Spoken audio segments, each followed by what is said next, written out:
दोस्तों नमस्कार। यह चुनाव वाकई तमाम चुनाव से बिल्कुल अलग है। एक तरफ बीजेपी खड़ी है, दूसरी तरफ कांग्रेस खड़ी है। बीजेपी अपने तौर पर 2024 की बिसात बिछा रही है और बीजेपी का मतलब प्रधानमंत्री नरेंद्र मोदी है। कांग्रेस राज्यों की बिसात बिछा रही है और 2024 पर इन्हीं राज्यों के परिणामों के आश्रय वह ठोक बजाकर अपना दावा पेश करना चाहती है। और कांग्रेस का मतलब राहुल गांधी है।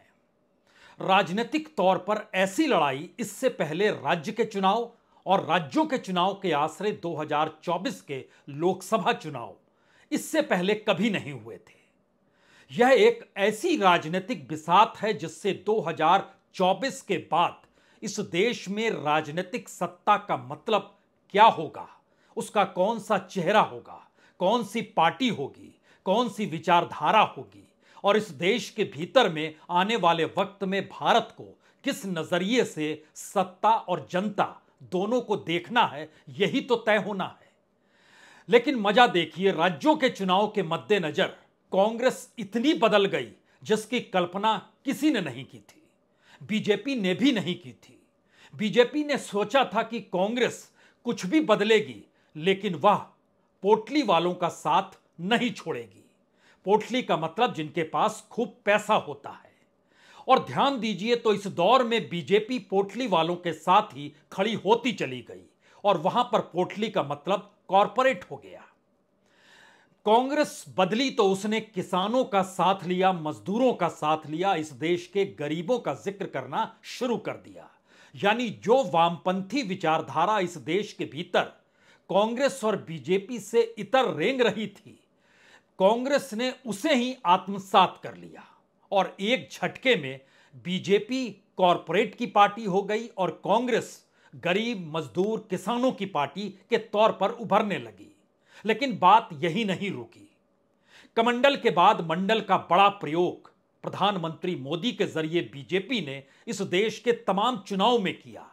लेकिन उससे कई कदम आगे निकलकर राहुल गांधी ने जो ओबीसी का कार्ड फेंका और कहीं ज्यादा तीखे और उग्र तरीके से अपनी बातों को रखा, तो यह सवाल बीजेपी के सामने नए सिरे से आकर खड़ा हो गया कि अब वो क्या करेगी। जाति की राजनीति करे या फिर अपर कास्ट को साथ लेकर चले, यह नजरिया तो आपके सामने इस दौर में बाखूबी उभरा होगा। लेकिन एक तीसरा नजरिया भी है। यह तीसरा नजरिया पार्टी के संगठन, नेता और हाईकमान को लेकर बाखूबी दोनों पार्टियों में रेंगता रहा है। एक वक्त कांग्रेस का हाईकमान सब कुछ होता था, एक वक्त बीजेपी के भीतर छत्रपों का राज होता था। हाईकमान का कोई मतलब नहीं था, अपने बूते सरकार बनाने की ताकत बीजेपी में थी नहीं।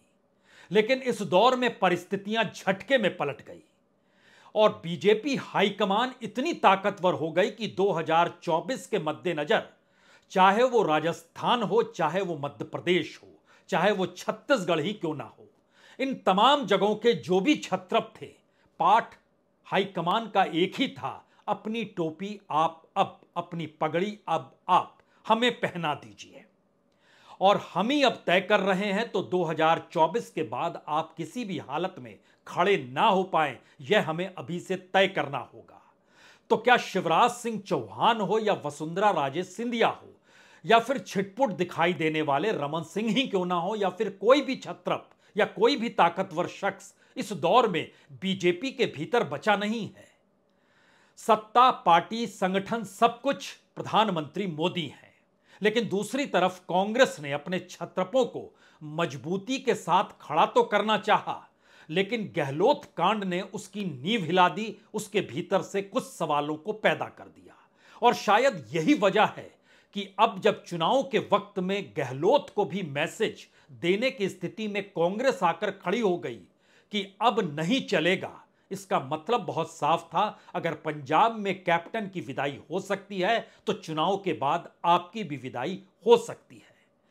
और जो सीटों पर अपने उम्मीदवारों को खड़ा करने की चाहत है वो हम होने नहीं देंगे, क्योंकि कांग्रेस इस दौर में वैचारिक तौर पर और राजनीतिक तौर पर और सांगठनिक तौर पर पुरानी कांग्रेस नहीं रही।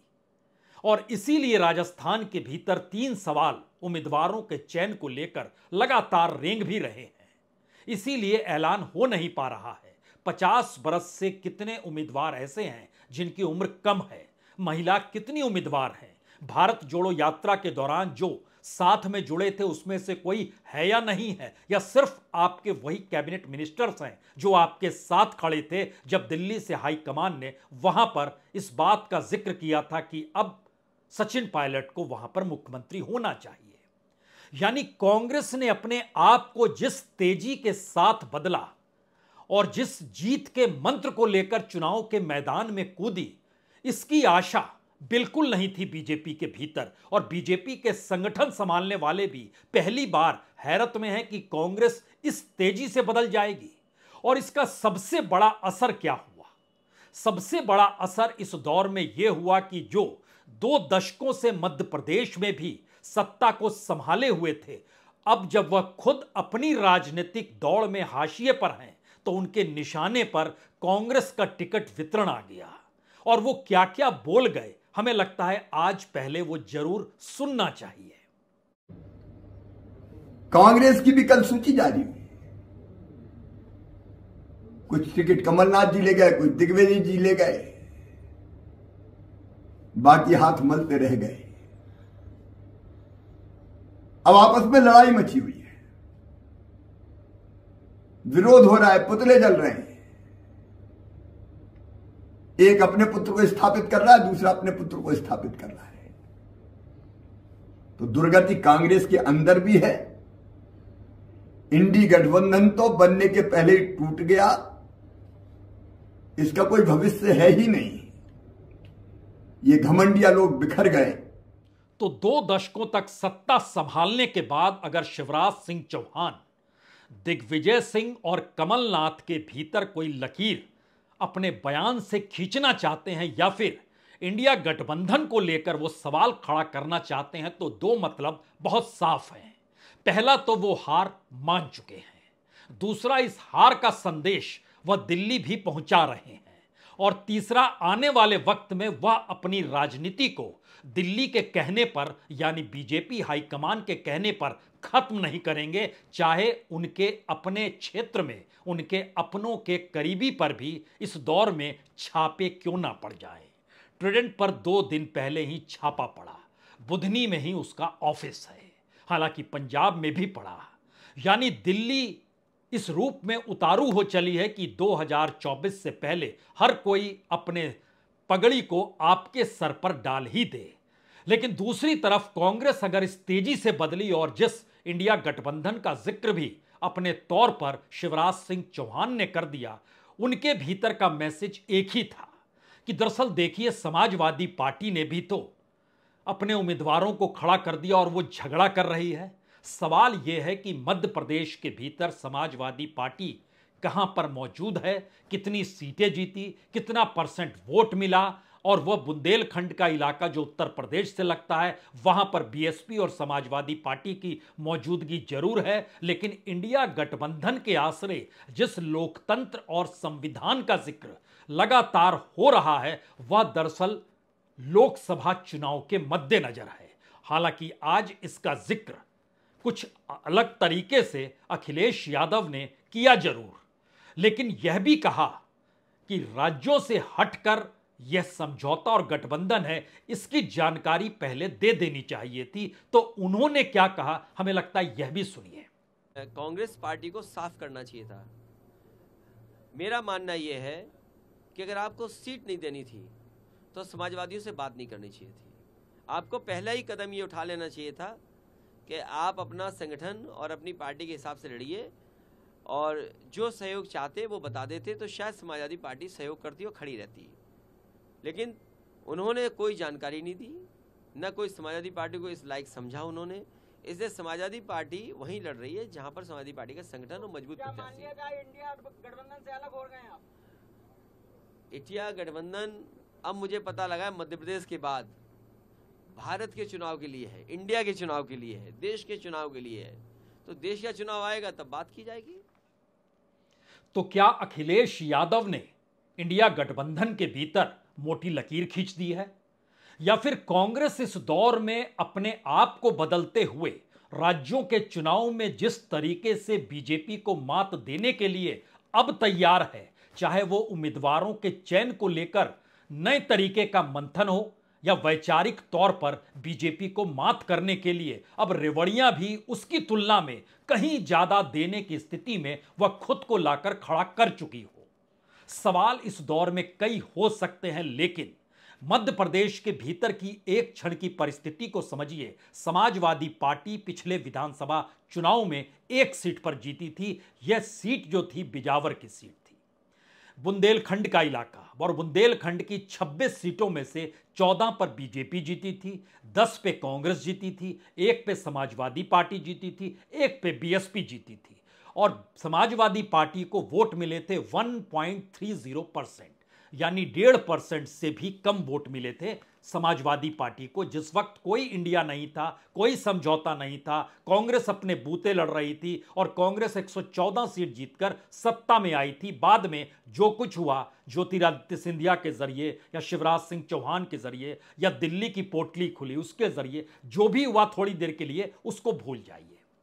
तो क्या पहला सवाल है, मध्य प्रदेश के भीतर अब स्थिति शिवराज सिंह चौहान भी समझ गए हैं, इसीलिए वह अखिलेश यादव के नाम पर गठबंधन जो इंडिया का है उसका दांव खेल रहे हैं, और दूसरी तरफ कमलनाथ और दिग्विजय सिंह जो राजनीतिक तौर पर, सार्वजनिक तौर पर अपनी जोड़ी राजनीति तौर पर किस लिए साधते हैं और कैसे साध रहे हैं, इस माहिरपन की परिस्थिति का हुनर शिवराज सिंह चौहान को अलग थलग कर चुका है। और वो मैसेज दे रहे हैं दिल्ली की, हमको आपने हाशिए पर किया है तो उसका देखिए असर ये हो रहा है। जब जिक्र समाजवादी पार्टी का है तो एक क्षण के लिए सोचिए, राजस्थान के भीतर भी एक सीट आरएलडी ने जीती थी। आरएलडी भी इंडिया गठबंधन के साथ है, सीटें तो वह भी मांग रही थी, लेकिन उसने एक सीट जीती थी और उसको जो परसेंटेज ऑफ वोट था वो आधे % से भी कम था, 0.30%। तो क्या इंडिया गठबंधन टूट गया या राज्यों में नहीं है? सवाल ये नहीं है। पहली बार सवाल यह है कि राज्यों के चुनाव में अगर बीजेपी 5 राज्यों में हारे ना हारे, लेकिन 5 राज्यों में अगर कांग्रेस जीत जाती है, जो अब तेलंगाना में नए मूड के साथ राहुल गांधी की मौजूदगी में वहां की भीड़ देखकर और जो ओबीसी का सवाल वहां जिस तरीके से उठा रहे हैं, उन सवालों के मद्देनजर और इस दौर में बीआरएस और बीजेपी की करीबी को देखते हुए जो नए सवाल खड़े हो रहे हैं, उसमें बड़ा सवाल यह है कि यह 3 राज्य तो 2018 में भी कांग्रेस ने जीते थे। अब क्या तेलंगाना भी अनुकूल अगर हो गया और अगर मिजोरम भी कांग्रेस जीत गई, उस मिजोरम के भीतर जो पिछले दिनों राहुल गांधी वहां गए तो कैसा शोर शराबा था, और युवाओं के बीच में और खास तौर से वहां की लड़कियों के बीच में जो एक परसेप्शन नया निकल रहा था, वो राजनीति का एक नए मॉडल के तौर पर था। तो क्या यह कहा जाए कि कांग्रेस ने इस दौर में खुद को चुनाव जिताने के लिए जो जो तब्दीलियां की, और राहुल गांधी ने जो पुरानी कांग्रेस की सोच थी जिसको हम लोग ओल्ड स्कूल कहते हैं, अब उस कवच को पूरे तरीके से हटा दिया है। और शायद यही वो वजह है कि तमाम राज्यों के भीतर के आकलन अब बताने लगे हैं कि बीजेपी कहां दौड़ में है। तेलंगाना में तो उसे सिर्फ 7% वोट मिले थे और 1 सीट मिली थी विधानसभा की। लोकसभा में जरूर बीजेपी हावी हुई थी, तो क्योंकि उस वक्त प्रधानमंत्री मोदी का चेहरा चलता था, दिल्ली का जादू चलता था और माना जा रहा था कि 5 बरस और देने हैं। लेकिन अब यह सवाल है कि राज्यों का असर कांग्रेस समझ रही है कि 2024 में कैसे पड़ेगा, और दूसरी तरफ बीजेपी का हाईकमान यह मान रहा है कि 2024 में अपनी पार्टी के भीतर से उसे कोई चुनौती ना मिल जाए।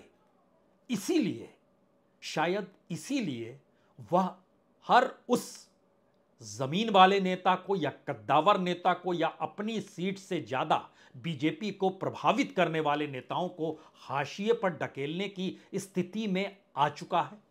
और यही वो वजह है कि बार बार सवाल है कि क्या शिवराज से लेकर वसुंधरा तक को लेकर बीजेपी के भीतर यह माना जा चुका है यह तो हार रहे हैं। अगर ऐसी स्थिति है तो मैसेज 2 बहुत साफ है। पहला मैसेज, कांग्रेस का बदलना और दूसरा मैसेज बीजेपी के भीतर की घबराहट इस दौर में क्यों पैदा हो रही है। इन दो सवालों पर जब आप चलेंगे तो पहला सवाल यह बहुत साफ तौर पर आएगा, इस दौर में कांग्रेस के पक्ष में मुस्लिम वोटर हो या सिविल सोसाइटी के लोग हो, ध्यान दीजिए तो उसको इंटरेस्ट के तौर पर वो साथ जाकर कांग्रेस के खड़े हो गए हैं। इसीलिए सवाल इस दौर में छत्रपों का नहीं है, क्योंकि जनता और वोटर भी सीधी फाइट को देखने की स्थिति में आ चुका है और कांग्रेस इस बात को समझ रही है कि क्या वो अपने बूते अगर चुनाव मैदान में है तो क्या राज्यों के चुनाव उसका एक ऐसा इम्तिहान है जिसके बाद 2024 के चुनाव की तस्वीर बिल्कुल बदल जाएगी, जहां पर अभी बहस भी नहीं हो पाती है कि प्रधानमंत्री मोदी को टक्कर कौन देगा, प्रधानमंत्री पद के उम्मीदवार बनने के लिए कौन सा चेहरा सामने है। इसीलिए इंडिया गठबंधन है। दूसरी परिस्थिति महत्वपूर्ण इसलिए है क्योंकि कांग्रेस ने जब खुद को बदला है तो एक चीज सोचिए, एक G23 बना था, लिबरल इकोनॉमिक्स को अपनाया जा रहा था, लेकिन एक झटके में हार्डकोर पॉलिटिक्स करते हुए हार्डकोर जमीनी फैक्ट्स को इस दौर में राहुल गांधी ने कांग्रेस के साथ जोड़ना शुरू किया। कहां किसान, मजदूर और गरीबों का जिक्र होता था, कहां इस तरीके से ओबीसी का जिक्र होता था, और यह परिस्थिति बीजेपी के गले की फांस बन गई। फांस इसलिए बनी है क्योंकि इस दौर में अपर कास्ट के वोट बीजेपी मानकर चलती है कि उसके साथ है, और जैसे ही वो ओबीसी के सवाल के साथ खड़ी होगी या फिर कांग्रेस या राहुल गांधी की बिछाई बिसात पर खेलना शुरू करेगी, वैसे ही अपर कास्ट के भीतर भी एक सवाल खड़ा होगा, तो क्या बीजेपी भी उसी राजनीति की दिशा में बढ़ चुकी है जहां पर वो मंडल के निकले पॉलिटिकल पार्टीज को काउंटर करती थी, उनके खिलाफ खड़ी होती थी। और अब जब नेशनल पार्टी के तौर पर कांग्रेस ने उसे आत्मसात कर लिया है, तो दूसरा हिस्सा यह भी है कि 2024 के चुनाव में क्या मंडल से निकली हुई पार्टियों से कांग्रेस को भी टकराना है। लेकिन यह सारी परिस्थिति इन 5 राज्यों के चुनाव परिणाम पर है, और इन 5 राज्यों के चुनाव परिणाम में अगर अपर हैंड, ऊंचा हाथ कांग्रेस का है और जहां पे कोई दूसरा राजनीतिक दल नहीं है, एक टीआरएस से बनी बीआरएस जरूर है जो केसीआर मुख्यमंत्री के तौर पर है, उनको लेकर जितने सवाल हैं जो अब रैलियों में नजर आ रहे हैं, उससे बहुत साफ हो चला है क्या 5 राज्यों को लेकर बीजेपी के भीतर घबराहट है। इसीलिए दिल्ली में बीजेपी के हाईकमान अपनी बिसात बिछा रहे हैं बनिस्पत की बीजेपी की बिसात पीछे। और वही जब खुद को लेकर अपने चेहरे के आसरे चलते हैं तो ध्यान दीजिए उनकी बातों में अब स्थानीय लोग, ग्रामीण लोग, जमीन पर खड़े लोग, उनके मुश्किल हालातों का जिक्र नहीं होता है। वो जिक्र चंद्रयान का करते हैं, वो G20 का जिक्र करते हैं, वो बड़े बड़े पुलों का जिक्र करते हैं, वंदे भारत से लेकर नमो ट्रेन तक चलाने का जिक्र होता है। लेकिन जनता से जुड़े मुद्दे और उस एस्पेक्ट में अब बात नहीं होती है जो एक दौर में होती थी। लेकिन सवाल है तब वो विपक्ष में थे या सत्ता में आने के बाद मानकर चलते थे कि नहीं नहीं 65 साल में बड़े गड्ढे हैं, अभी गड्ढे भरने दीजिए। लेकिन अब स्टेट बाय स्टेट जो सिचुएशन नहीं बन रही है, क्या वो इतनी घबराहट पैदा कर चुकी है बीजेपी के भीतर? क्योंकि इन तमाम जगहों पर बहुत वोट का अंतर नहीं था। अगर पिछले चुनाव में देखें तो मध्य प्रदेश, राजस्थान, इन 2 राज्यों के भीतर तो 1% वोट का अंतर था जो दोनों पॉलिटिकल पार्टी खेल रही थी। तेलंगाना के भीतर कांग्रेस लगभग 28.5% थी, लेकिन टीआरएस लगभग 46% वोट मिले थे। छत्तीसगढ़ में 10% ज्यादा वोट थे कांग्रेस के पास। तो छत्तीसगढ़ इसीलिए अबूझ पहेली नहीं है क्योंकि वहां पर जो ग्रामीणों को लेकर प्रयोग बघेल ने किए, वह प्रयोग केंद्र को अपनाने पड़े, अपने राज्यों में वो नहीं अपना रही थी। चाहे वो गौमूत्र का सवाल हो या फिर गोबर का सवाल हो या मोटे अनाज का सवाल हो, इन चीजों से वो अनभिज्ञ थी, यानी विजन की कमी थी। और नई परिस्थिति में जब इन 5 राज्यों को लेकर 2024 से बढ़ने की दिशा में आते हैं तो 3 चीज और आएगी। इस दौर में देखिए कोई ऐसी पॉलिसी नहीं निकल कर आ रही है जिससे कि आने वाले वक्त में कोई सवाल खड़ा हो या चुनाव के वक्त सवाल खड़ा हो। कांग्रेस भी नहीं खड़ा कर रही है। वह 2 बातों पर ध्यान दे रही है, एक वोट बैंक कैसे बढ़ाया जाए और दूसरा लोगों को जो अभी तक राहत, रियायत, सब्सिडी या रेवड़ी जो बीजेपी देती थी उससे एक हाथ बड़ा खुद कर लिया जाए, जो उसने इस दौर में कर लिया। और शायद टिकट चयन यहां बहुत जरूरी है इसका जिक्र करना, क्योंकि अगर राजस्थान को लेकर सवाल था, जो हमने 3 सवाल रखे कि जो भारत जोड़ो से जुड़े थे उनको टिकट क्यों नहीं है, उम्र जिनकी 50 से कम है उनको टिकट क्यों नहीं है, महिलाएं क्यों नहीं है, ये सारी चीज़ों का जब जिक्र हो रहा है तो एक क्षण के लिए सोचिए कि जो दूसरी लिस्ट निकल कर आई मध्य प्रदेश को लेकर बीजेपी की, उसमें बीजेपी से आए, कांग्रेस की जो लिस्ट निकल कर आई उसमें बीजेपी से आए 5 नेताओं को टिकट दिया गया। सुमरिया सीट दिया गया, निवाड़ी सीट दिया गया, नर्मदापुरम दिया गया, खातेगांव दिया गया, दत्ती गांव दिया गया। बीजेपी से 5 नेता आए, उन 5 को टिकट दिया गया।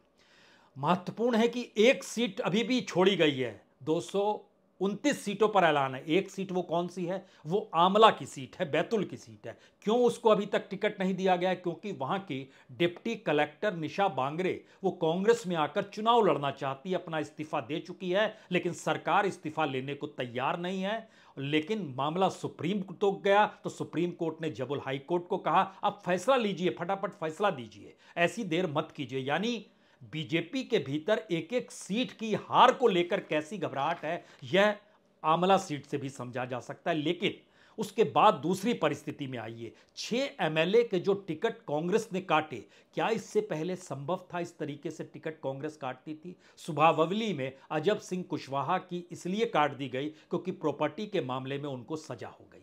मुरैना में राकेश मावाई की टिकट इसलिए काट दी गई क्योंकि गुज्जर आंदोलन के वक्त उनके खिलाफ सिर्फ एक एफआईआर आंदोलन हुआ था, जो पिछले महीने हुआ था। गोहाद में मेवाराम जाटव की टिकट काट दी गई। ग्यारसी लाल रावत की टिकट सेंधवा में काटी गई। दोनों ने पूछा क्यों काटी गई, तो उनको पूरी सर्वे रिपोर्ट दिखाई गई, सर्वे आपके हक में नहीं है। बड़नगर जो उज्जैन में आता है वहां क्यों काटी गई? मुरली मोरवाल की, क्योंकि उनके बेटे पर रेप का आरोप है, उनकी टिकट भी काटी गई। बयावरा में रामचंद दांगी की क्यों काटी गई? क्योंकि पिछड़ गए थे सर्वे के भीतर में। सवाल है कि क्या इस तरीके से पहले चिंतन मनन सोच होती थी या अपने लोगों को टिकट देने की परिस्थिति थी? घबराहट पहली बार शिवराज सिंह चौहान के भीतर अगर दिखाई दे रही है तो उसकी वजह यह है कि वह जो चिंतन अपने तौर पर टिकटों को लेकर कर रहे थे वो पहली लिस्ट में नहीं कर पाए। दूसरी लिस्ट में कुछ चीजें चली, कुछ नहीं चली, लेकिन एक झटके में उनको एक मैसेज आ गया कि अब वो चेहरा नहीं है और आने वाले वक्त में वो मुख्यमंत्री भी नहीं होंगे। यह मैसेज 2 दशकों से सत्ता संभाले हुए व्यक्ति के लिए अपनी राजनीति को संभालना, खड़े होना कितना मुश्किल होता है, यह शिवराज सिंह चौहान के उस बयान से समझा जा सकता है जो बयान उन्होंने अपने सीएम के कमरे में कुर्सी घुमाकर रिकॉर्डिंग कराकर जारी की। पब्लिक मीटिंग में नहीं कहा, कमरे में, बंद कमरे में उन्हें यह कहने की जरूरत पड़ी। तो राजनीति कैसे सिमटती है और कैसे किसी में कोई बदलाव होता है राजनीतिक स्तर पर, यह सारी चीजें इस दौर में उभर कर आ रही है। एक सवाल और यहां पर होना चाहिए कि घोषणा हो गई, बावजूद इसके 3 प्रत्याशी बदल दिए गए। क्यों बदले गए? दतिया में अवधेश नायक यह बीजेपी से आए थे, इनको टिकट का वादा था, लेकिन जमीन पर विरोध होने लगा।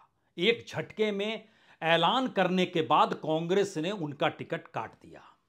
गोटेगांव में जो एमएलए और पूर्व विधानसभा अध्यक्ष एनसी प्रजापति थे उनको भी काटा गया। पिछौर में जो उम्मीदवार थे उनका नाम भी बदल दिया गया। यह परिस्थिति क्या बतलाती है? 3 बातों का जिक्र आखिर में बड़ा जरूरी है।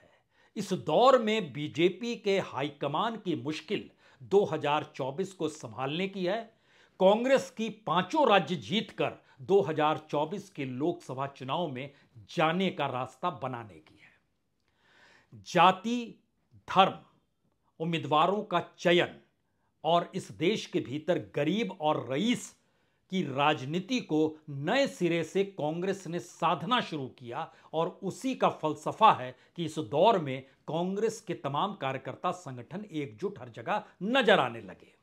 और तीसरी परिस्थिति बीजेपी से इसलिए जुड़ी है क्योंकि यह सबसे बड़ी पार्टी, संगठन सबसे बड़ा, लेकिन मुश्किल यह है कि इसके भीतर का लोकतंत्र गायब हो गया और छत्रपों से लेकर बड़े बड़े सांसद और मंत्रियों के सामने संकट आ गया कि वह कुछ है भी या नहीं है। यह मॉरली बीजेपी को अंदर से कमजोर कर गया है। यही 3 सवाल शायद इन 5 राज्यों के चुनाव में कितना व्यापक असर डालेंगे यह सिर्फ देखने की बात है, लेकिन स्थितियां नाजुक हो चली है, घबराहट बढ़ी हुई है और कांग्रेस अपने तौर पर इस दौर तक तो संभली हुई है। आगे राजस्थान का इंतजार अभी भी करना होगा। बहुत बहुत शुक्रिया, बहुत बहुत शुक्रिया।